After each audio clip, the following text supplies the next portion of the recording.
السلام عليكم ورحمة الله وبركاته. مقعي وحليرا محمد ياسين حالفد كسو دواذ Somali Achievement Awards. waxaan dadweynaha Soomaaliyeed la socodsiinaa in dhawaan la qaban doono Somali Achievement Award.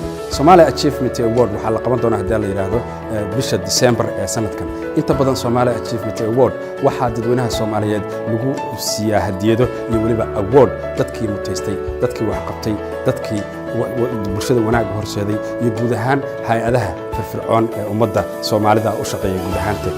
hay'adan Somali Achievement Award waxa ay sanadkan idin haysaa dad aad u fara badan oo mutaystay abaalmarintaasi ama biladahaasi loogu talagalay dadweynaha